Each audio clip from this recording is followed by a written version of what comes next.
Good morning student. आमे पूर्व श्रेणी रे स्वास्थ्य और रोग पाठ पढ़ुथिले। आमर विषय वस्तु थिला संक्रामक रोग। आज आमे पढ़िबा संक्रामक रोगरू रक्षा पाइबार उपाय गुड़िक विषय रे। संक्रामक रोगरू रक्षा पाइबार उपाय। संक्रामक रोगरू रक्षा पाइबार प्रथम उपाय है प्रत्येक दिन सूर्यालोक और विशुद्ध वायु रे चलाबुला करिबा।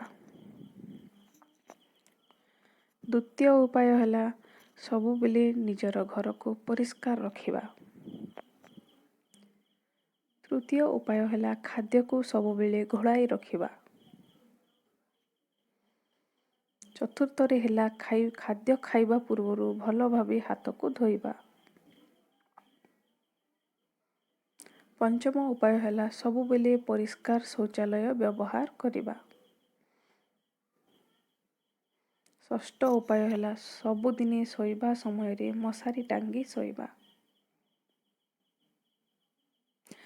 एही सबु उपाय को आमे जदि मानिबा ताहेले संक्रामक रोगरू आमे रक्षा पाई पारिबा।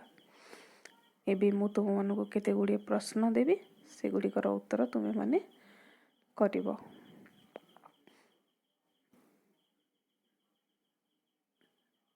प्रथम प्रश्न है संक्रामक रोग कहिले कौन बुझ? लेख। द्वितीय प्रश्न है संक्रामक रोग व्यापीबार चारोटी माध्यम लेख। वायु माध्यम रे व्यापुथिबा तीनोटी रोगर नाम लेख। मशा मानक द्वारा व्यापुथिबा रोग गुड़िकर नाम लेख। पंचम प्रश्न संक्रामक रोगरू रक्षा पाइबार तीनोटी उपाय लेख।